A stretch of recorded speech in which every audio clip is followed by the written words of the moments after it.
So today's day 7 of 28 Vegans. It's a video series that I wanted to create to thank those vegans who have inspired and encouraged and brought something positive to my life. I really appreciate the vegan community, and I wanted to give thanks to those who have been an inspiration to my journey, a continued inspiration, people who have allowed me to be a part of this. It's very exciting, all the people we've met, all the stories we've heard, all of the friends we've made. Being from a small farm town in Ohio, my wife and I were definitely in the minority, so it's nice that we have such a large network of friends in the vegan community that support us, that want to encourage us and see us do well. It's something that I've really enjoyed being a part of, which is why I wanted to create this series, 28 Vegans, to highlight some of my favorite vegans. And unfortunately, I couldn't get to everyone. So I'm trying to do the best I can to get the folks on that I wanted to give thanks to. There are so many more of you guys out there. Today I'm going to have Andrea on. Andrea is very important to our story because Andrea introduced us to Dudley. For those of you who don't know, actually, you know what? I'll tell this story here in just a second. Andrea just requested to join us, so let me bring her on here real quick. Give me just a second.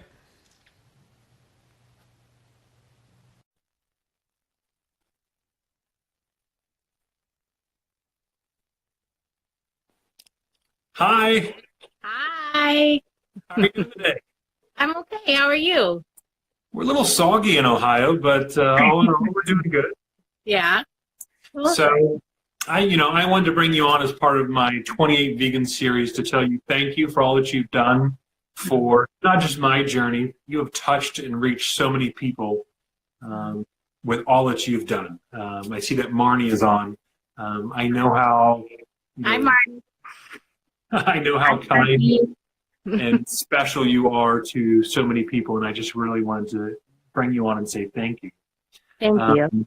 One of the things I was explaining is that you were the very first person outside of online videos, but you introduced us to Dudley the first time that we came down.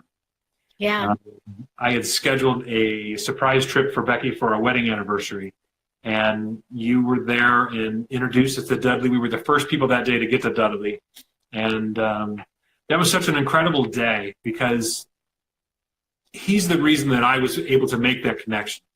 Becky had already made it through Facebook. She had already made it through watching the videos of you playing with Dudley and snuggling with him and those big, goofy chiclet teeth. But for me, I had to physically touch him, and I could feel his presence. I could feel his spirit, and that was big for me. Yeah. I'll never forget that day because that day also we were the last people there, and we were sitting in the breezeway talking to Leslie, and I think Stephanie was there as well. And I remember Leslie talking about she wanted to start a vegan cafe. And Yeah. she wanted it to be Southern home cooking. And Becky and I were like, man, that sounds so wonderful. You guys had recommended that we go to Tomato Head, which we did down in Market Square. Yeah. It's always a good place to stop here in Knoxville. But if you are in Knoxville, you better make sure you check out Sanctuary Vegan Cafe. So I really love that we were a part of that conversation, and to hear someone talk about something they want to do and then see them follow through and do it, that's just awesome. To me, that's inspiring. Yeah. So, She's done amazing work, and she's helped build, a community for Knoxville, a place for us to go and connect and eat good food and not have to worry. And she's just done so much for the whole community. So she is wonderful, and I really appreciate her. She is on my list of 28 vegans, so I'm trying to get that scheduled out. I know that she's been very busy with For Them, which is a new sanctuary that she started as well. So it's just, that day that we met you for the first time, the day we got to physically meet Dudley, was just, it's one of those days we'll never forget, and because you were such a big part of that. thank you. You are such a kind and compassionate person, and I appreciate how you would share the animals' stories with everyone, and how you've always made, myself and Becky and the kids feel that, we've known each other forever. You've got the persona about you that is just so approachable and lovable. So we really appreciate what you do. Now, I think that goes both ways. So I appreciate that. yeah. One of the stories I'll never forget. So we came down for a private visit. Mm-hmm. And after the visit was over, we had a wonderful day. We brought down my mother and father-in-law. We brought down my dad, or my mom and stepdad, and then we brought 6 kids with us. Mm-hmm. So after the tour was over and we were on our way back home, you had sent a message to Becky, and you had said, I want to tell you something. You said, when we saw that 6 kids were coming, we were all thinking, wow, this is going to be a long day. And then you appreciated and thanked us for how well behaved our kids were. And I promise you it was just because we we threatened them to make sure they behaved. That's just one of the funny stories I remember. Something else that's coming up is your birthday. Oh, yes. We have that. Yeah. Yes, there's always that. Last year on your birthday, you had something kind of special, and we got to spend the day with you, which was another day that's so important to us and to our family. You want to share what happened? Yeah. That was the day Captain came to the Gentle Barn. So yeah, it was a really special day. Any chance to see your family was special too, but there was some build up behind it, and kind of knew from following you what might be happening, but to finally meet him and see him, and it was a great day. It was. Other than the fact people were questioning my backing ability. Besides your ability to back up a trailer, whatever, everything was perfect. we got to work on that. There were picnic tables in the way. It was raining. I couldn't see. Whatever. So I still can't back one up well either. It's okay. That's Leslie and I had this conversation just the other day too. So don't worry about it. So now you're in Maine. You're at Peace Ridge. Peace Ridge Sanctuary. Where are you guys looking? Brooks, Maine. It is amazing. We have almost 300 animals here. Wow. Rescued from abuse, neglect. We work really closely with the Maine Animal Welfare Program. And so most of our spots are reserved for animals pulled straight from cruelty cases, kind of the worst of the worst.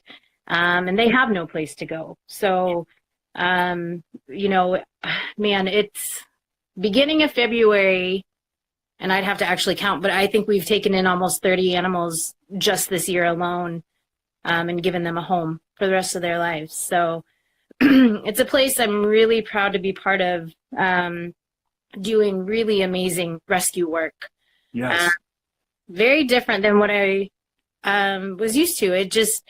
We're out in the middle of nowhere, and not really, but so a lot of the care that, we were so close to the University of Tennessee in Knoxville, and so everything could quickly, as long as you could recognize it, go to the vet. And we do a lot of the vet care here ourselves, and it's a lot of stress, but also I've learned, I can't even tell you how much since being here and having to deal with emergencies and deal with medical situations and just things I really am enjoying learning about and feel like I'm more valuable to this industry because of. Sure. Yeah. It's difficult and rewarding in the same sense, because when you first meet these animals, you see the bad side. Yeah. But the rewarding part is that you get to help them heal and help them learn it's okay to trust humans again.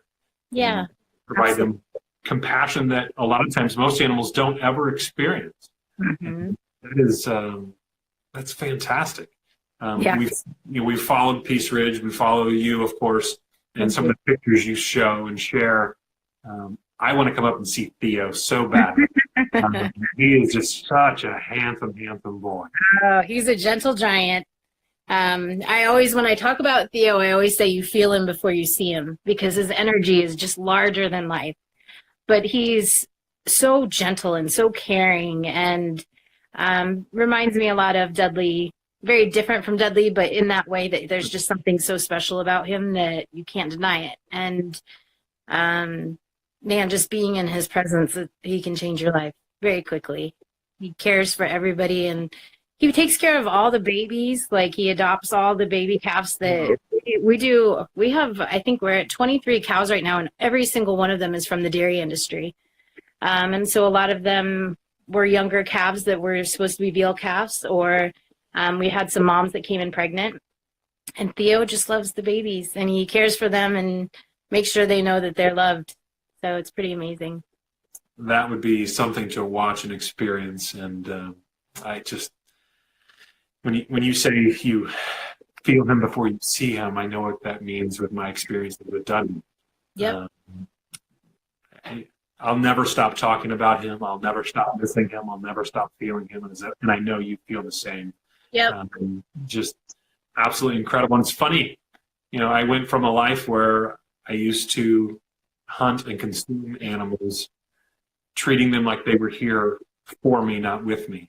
Yep. And because of you and your kindness and sharing him with the world and sharing his story with me, allowing us to come see him, I am wholeheartedly convinced, had the Gentle Barn not rescued him and not shared his story, maybe it was a different cow, maybe it was a different time, but we wouldn't be where we are today if it hadn't been for Dudley.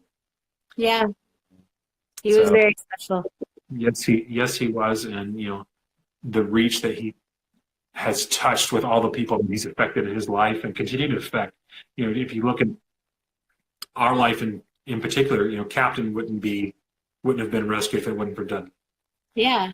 The pig we just took to For Them at Leslie's, he probably wouldn't have gotten rescued and transported down there if it hadn't been for Dudley drawing us to this. Yeah. That power and that presence is incredible. So if Theo's got that kind of power, man, love him and hug him and don't mess with his friends. That's the only deal. Absolutely. Yeah. So a little different climate in Maine than Knoxville. It is. We definitely have winter here. So a lot of it. I love Maine though. It's beautiful. Everything is just so much more simple. People just enjoy their life. It's got character. It's got history.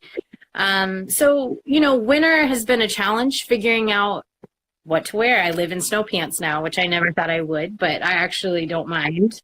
Right. It's been great. The animals actually do better in the cold than they do in the heat most of the time. So while we do definitely face some challenges with winter, I luckily am with an organization that our founder, started doing this over 18 years ago, and she knows what to do, and she's blown me away with her knowledge and her experience and her ability just to make sure these animals are well taken care of and get what they need. So that is wonderful. Yeah. I don't know if I could adjust. Like in Ohio, we get a snowstorm here and there. What's the most snow you guys have had so far that you've had to go out and work? We had a couple weeks ago where it kept, I don't know, we got over a foot. It's somewhere between 18 inches and 24 inches, and it is challenging. It's sometimes the day after is worse. Just trying to figure out how to get through all the snow and get things done. But yeah. Well, thank goodness you're there to help these animals and help people see there's a different way to treat animals. I just wanted to bring you on because I appreciate, our friendship. I appreciate what you brought to our life and to our families, and just, I'll never forget watching you interact with our kids and watch you share stories with our kids and see their eyes light up and just. We have some amazing kids. I remember. I love kids and I love introducing the animals to kids, but there's always that you're dealing with rescued animals who are sometimes afraid and things, and kids can be loud and noisy and running around. And so there's always that, oh man, how's this going to go feeling when kids are involved. And your kids were amazing, and you could tell they knew what compassion was. They'd been taught that, and it goes to show you can teach children about compassion. You can teach them to be kind. You can teach them to be gentle. And your kids have that. They're amazing. Your family is very special. I kind of went into hiding when I came to Maine just because I really wanted things to go more focused on the animals. Sure. And but no, you guys are so special to me as well, and I love what you're doing, and I love that you're trying to change the world. So it was really important to me to be a part of this with you. Thank you very much. I appreciate that. My kids, they have their moments. Generally, they are pretty good kids, but they're kids. They have their moments. Let them be kids. Yeah. For you in particular, like, how was it that you were drawn to become vegan? Like, what was it for you that triggered your life for this? I think one of the important things, and I've found that people don't always know this, is it was a long process for me. It actually goes back when I was in 5th grade. My teacher made us pull apart a piece of fried chicken and find bones and veins and things. And at that point, I remember thinking, what am I eating? This is absolutely crazy. And so I wouldn't eat anything where I could see that it had bones or veins or anything. If it wasn't like that, it was fine. Flash forward many, many years. In 2007, I picked up a book. I was in the fitness industry for 12 years. And so I would constantly read about different diets and nutrition. And I picked up a book not knowing it was about veganism, but found it very interesting. Tried it with no knowledge at all and completely failed. But for some reason, I kept being drawn back to it. And every time I was drawn back, I'd try and educate myself a little more. I would read a little more. I would try it for a while. I'd give up again and say, oh, I'm not going to do that again. And I'd find myself 6 months later being pulled back in. And since I was constantly drawn back, I finally said to myself, like, okay, obviously you want to do this. So what really motivates you? What is going to keep you doing it? And for me, it was the animals. I had learned about the other sides, but it was the animals that really kept pulling me back. And so I started following sanctuaries and learning more about that side of things. And that was what helped me really commit. And it just kind of everything else happened from there. So yeah, it took me about 7 years to fully commit, though. And I think everyone's journey is different, which is why, I've stressed that I want to share my story, because there are people that can relate to things that you may have experienced that they haven't talked about, haven't thought about, but when they hear it from someone else, it may register differently for them. So yeah. I try to understand that, I was 38 when we went vegan, 39.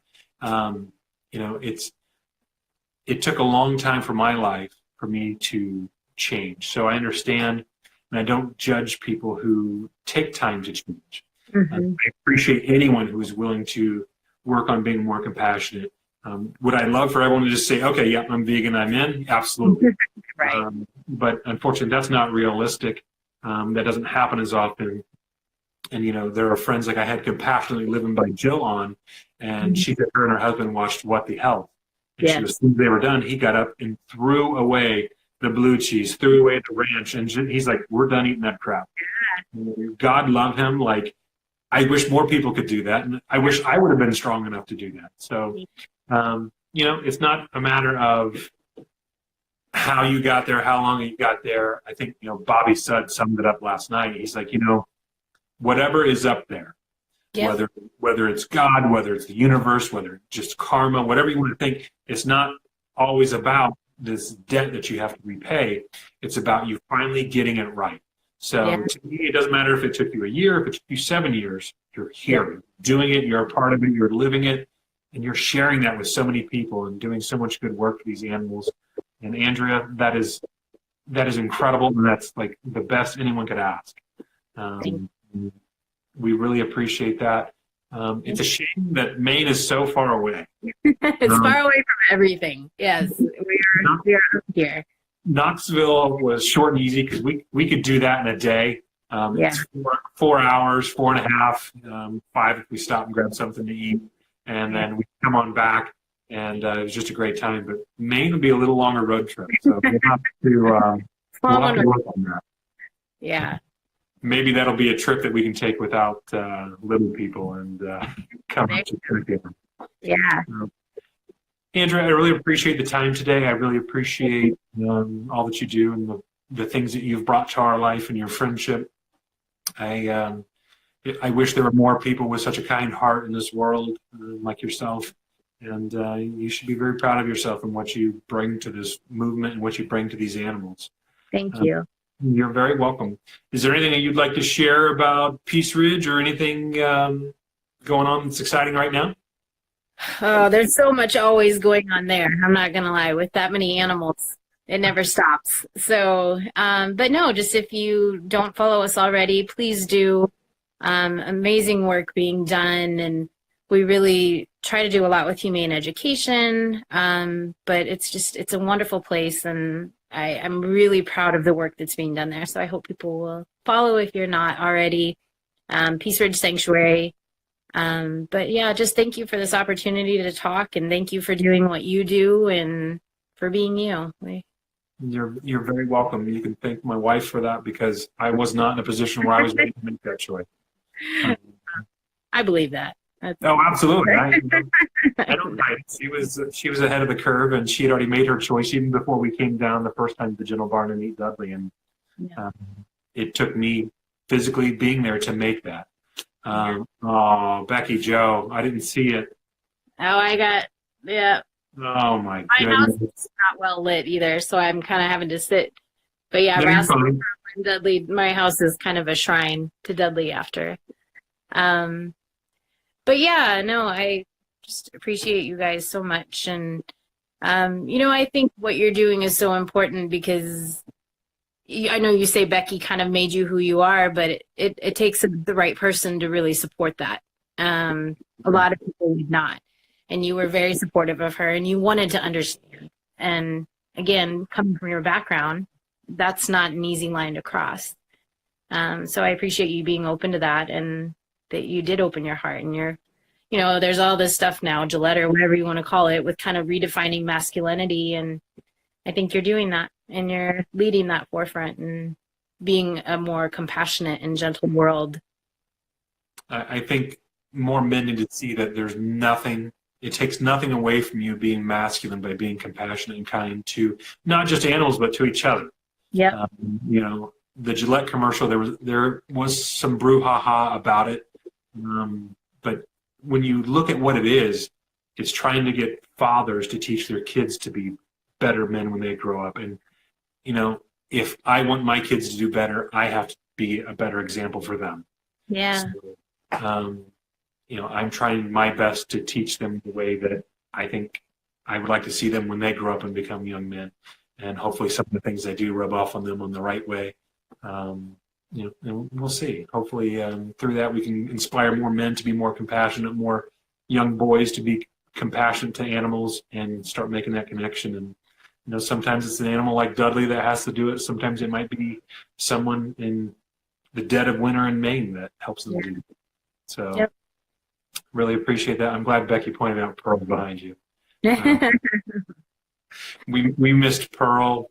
She had transitioned like the week before we came down, so we had just... I do remember that. I remember your kids asking about her. So, yeah. Well, if you ever make it to Maine, we've got I think we're at 44, 45 goats right now, and all filled with personality and lots of love. So that's fantastic. Well, we will definitely have to make that on our list of things to do, and make sure you stay in touch. And when I share this out, I'll make sure I tag Peace Ridge on this, because I'm a big fan of spreading the word and spreading the idea that I didn't realize there's sanctuaries everywhere.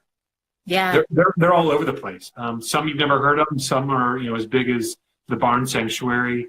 Some of these names out there you haven't heard of. I had never heard of Peace Ridge until you went up there, but when you start learning what you guys are doing up there, it's like, wow, why wasn't I following you before? And it's I don't know, it's kind of the notion when you know better, do better. And when you start learning about other sanctuaries and other places out there, there are so many places Becky and I need to visit. So we will do the best we can to get up to see you at some point, and try to stay warm, and give Theo a hug for me. My goodness. Definitely. Well, thank you so much. You're very welcome, Andrea. You take care, and we'll catch you later, okay? Sounds great. Thank you. Bye. Bye.